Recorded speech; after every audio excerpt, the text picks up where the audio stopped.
Human gibasura sa Kongreso ang aplikasyon sa ABS-CBN para sa pag-renew og prangkisa niini.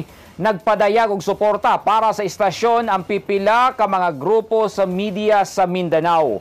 Gawas sa mga empleyado sa ABS-CBN Davao, labihang apektado sab ang panginabuhian sa uban nga konektado dinhi. Nagapatrol, Chrislen Bulosan. Padayon sa trabaho ang audioman sa ABS-CBN Davao nga si Eugene Dango karong adlaw. Pero dala-dala ni ini ang kabalaka nga mawad-an na kini og trabaho. Human gibasura sa Kongreso ang aplikasyon sa prangkisa sa istasyon.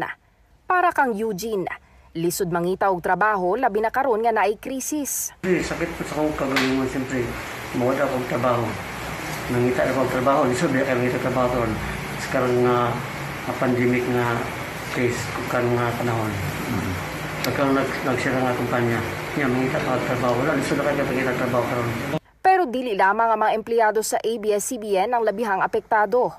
Sama na lang sa mga tricycle driver sa ubos sa Shrine Hills ug sa mga gagmayng tindahan nga halos empleyado sa ABS-CBN ang mga customer. Ay, hinay na kaayo jud ay mga taga diha lang bay akong kuan suki.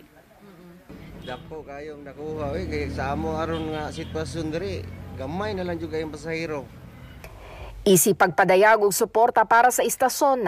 Dunay gipagawas nga pamahayag ang Mindanao Independent Press Council o grupo sa kapin 500 ka mga journalist o media workers sa tibuok Pilipinas.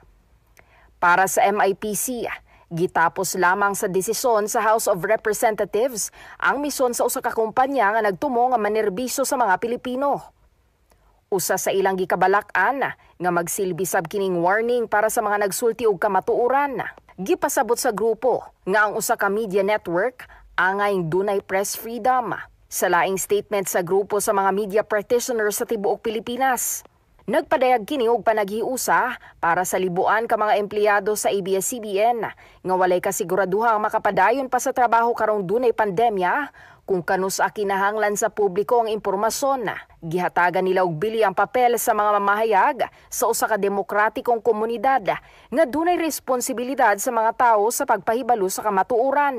This feeling kasi na kailangan talaga na yung mga nasa regional level, nasa probinsya, kailangan din talaga marinig yung kanilang boses. Kailangan din marinig ano talaga yung nararamdaman nila. Kasi although asin din sa iba na yung nagpapatakbo ng network, wala sa taas. Yung 11,000 na yan, mas marami yan ang nasa probinsya.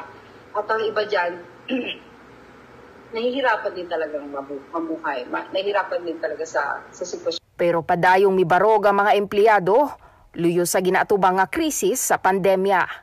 Chrislen Bulosan, ABS-CBN News.